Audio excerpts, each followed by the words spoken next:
Welcome to Grand Warlord Radha Deck Tech. Let's take a look at Radha herself. We're looking at 4 total converted mana costs. She does have haste, and then whenever one or more creatures you control attack, add that much mana in any combination of red or green, and then until end of turn you don't lose mana as steps and phases in. So, long story short with Radha, let's say you're swinging in with 5 creatures, that will be 5 total mana that you get to add to your mana pool that you can definitely use in your second main phase to kind of do whatever you want. Now, as far as Radha herself goes, she's pretty much open as far as whatever sort of build you want to go for. If you want to go with goblins, if you want to go with elves, if you want to go with a mix of goblins and elves, the main thing is that she's going to support you for attacking with creatures and getting you a lot of mana to do a lot of different stuff with that one. Now, as far as my particular build of Radha, I ended up going with a red-green energy deck. I don't have an energy deck on my channel, and somebody suggested in my Discord, and it sounded like it'd be a fun deck to do. So this is primarily going to be a red-green energy deck tech. You know, we do have a lot of stuff in here that does support Radha and making sure that we have extra creatures to swing in with to kind of generate some of that extra mana. But for the most part, this deck tech is going to be geared towards red-green energy. In fact, let's go and take a look at some of the stuff that we've got going on. So with Aetherwind Basket, this is pretty much going to be the Crater Hoof of the deck. It has Trample, it's going to enter the battlefield or attack. We're going to get that energy for each creature that we control, and then we can use it as an energy sink to kind of give it +1/+1 until end of turn. Now with Electrostatic Pummeler, that's going to be another thing that we can do to kind of use that energy to give it +X/+X, where X is going to be its power, so you can kind of really get that amplifying effect off that one. And then Bristling Hydra is kind of going to be our nice mid-range creature where we can put that +1 counter on there, protect it with that hexproof, and then start swinging in our opponent. We also have some other good energy cards in here. We have Architect of the Untamed. We can create a 6/6 beast token. It's going to have that nice energy landfall trigger, so every time that we get a land into the battlefield, we're going to get an energy token. We're also running Multifoam Wanderer. That's another way for us to kind of sink some of our energy into that one. We can give it Flying Vigilance or Lifelink, and then we can pay that extra energy to give it +2, -2, or -2, +2, depending on if we need to use it in an offensive or a defensive manner.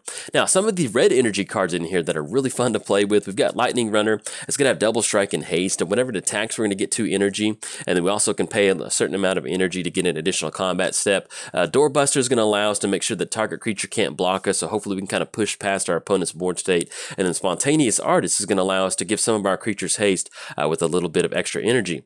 We're also running Aether Chaser in here. It's going to allow us to kind of sink some of that energy into the Servo token. Like I mentioned earlier, even if you are building Radha, you want to have some sort of tokens in there because you can actually just, even if it's not a good board state for you to swing into, swinging in with those tokens is going to give you that extra mana that you may need in your second main phase. So having something to have a little bit of extra token generation is really good. And then Aether Torch Renegade is going to allow us to use some of that energy to deal damage to a creature, or for the bigger activation, 6 damage to target player, which might be enough to help you close it out after swinging in.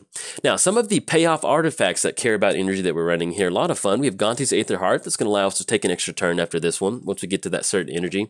Dynavolt Tower is going to give us some extra energy off our instant and sorcery spells, and at the same time allow us to target anything for 3 damage. And then Aetherworks Marvel is going to allow us to spin the top part of our library and cast a card for free, which is a lot of fun. It's just sometimes you whiff in Commander because you're not really not have that same deck building, but it's still a really fun card to go for, especially if you just tap out for 4 mana and then pay some energy to look at the top 6 cards of your library. We're also running Turret in here. It does make appearance in one of our videos, and it makes a really timely appearance too, which I was really happy about, dealing 2 damage to target player. And the Deadlock Trap, which is a really good card for the deck. It enters the battlefield, you get that energy, and then you can pay that energy to tap down a creature or planeswalker and make sure that the activated abilities are not activated. It's a really good way for you to kind of tap down their really big creature and then hopefully kind of push past them, since we are running a lot of just kind of low-powered energy creatures in here. It really helps you push past a cluttered board state sometimes. Now, one of the good things in Radha that really helps you generate some mana is going to be creatures that enter the battlefield with extra creatures. So we have stuff like Siege Gang Commander, P and Karan Nalar, Goblin Rabble Master. They're all going to give us additional creatures that ends up giving us some extra mana. Same thing with Handwear Garrison and Goblin Assault. It's going to allow us to basically just get those creatures going and swing in to generate some extra mana.